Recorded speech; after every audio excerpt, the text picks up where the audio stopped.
Hello tout le monde, alors moi c'est Amal Tahir, j'ai 27 ans, je vis à Bruxelles, je suis créatrice de contenu à la base, entrepreneuse et je suis également autrice et je sors prochainement un livre.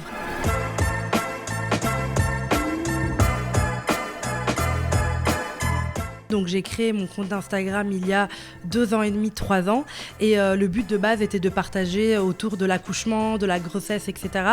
Et comme je me suis redirigée, mon compte Instagram s'est redirigé aussi. Aujourd'hui j'aborde principalement les thématiques de l'intime, de l'affect, donc on va parler de sexualité, de plaisir, mais aussi énormément du coup de tous les enjeux affectifs quand il y a de l'amour qui se mélange à tout ça. Il y a plusieurs axes, donc il y a un axe vraiment relationnel, donc pour un petit peu déconstruire tout ce qui va être dating, tout ce qui va être rencontre, amour, relation. Le côté sexuel qui va plutôt parler du coup de plaisir, des nouveaux jouets. Et puis un côté un peu plus body positive. On va plus aborder les sujets au niveau du corps et au niveau du bien-être corporel.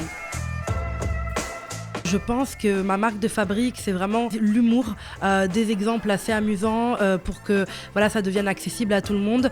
S'il y a bien une chose que j'ai appris pendant mes études dans le médical, c'est que pas tout le monde comprend ce charabia-là et que du coup, l'information devient privilégiée et du coup, pas tout le monde peut y accéder. Donc le but, c'est de rester moi-même, de toujours amener un peu d'humour, un peu d'exemple et d'un petit peu dédramatiser les bobos au cœur que tout le monde peut avoir.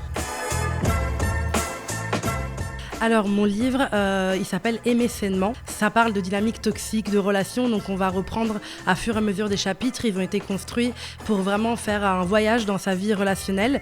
Donc on va débuter un peu par déconstruire les films, toutes les séries qu'on connaît, Gossip Girl, etc., où on a vu des relations un peu toxiques.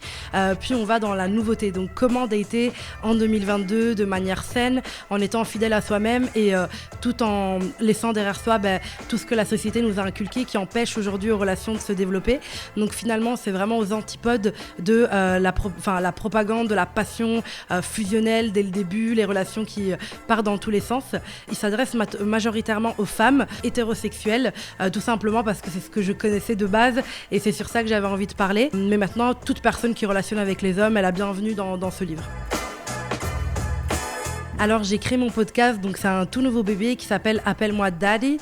Donc en fait le but du podcast c'était de reprendre un paradigme masculin de base. Donc Daddy c'est un mot qu'on utilise aux States lors de rapports sexuels. On va dire des phrases comme chez nous on va dire oh j'aime bien, plus fort, moins fort.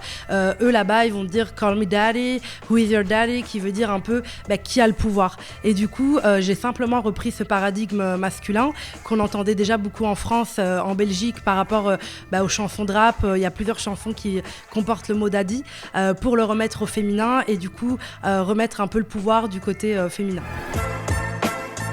Le conseil que je pourrais donner, c'est au niveau du dating. Je pense qu'il est important de dater en étant vraiment soi-même. Quand on date quelqu'un, on n'est pas là pour se faire valider, on est là pour être soi-même. On passe pas un jugement, donc vraiment c'est important d'être fidèle à soi-même, de poser ses attentes sur la table et de pouvoir découvrir l'autre et ne pas toujours se dire « Oh mais ce date il sert à rien », etc. D'aller vraiment à l'exploration d'humain en fait et se dire au pire s'il me plaît pas on peut devenir pote et d'un petit peu prendre aussi l'amour avec légèreté tout en sachant que l'amour et la sexualité ça reste quand même des domaines parfois difficiles, traumatiques pour certains, donc c'est normal si tu as des struggles dans ces domaines-là. L'important, je dirais que c'est de savoir remettre en question sa vie amoureuse, savoir un petit peu quels sont les axes d'amélioration, parce que c'est un vrai domaine d'apprentissage, tout comme les maths, la géo, l'histoire à l'école, on apprend à construire une relation saine, et comme je le dis dans mon livre, l'amour se construit pas, mais les relations oui. Moule frites, abonne-toi.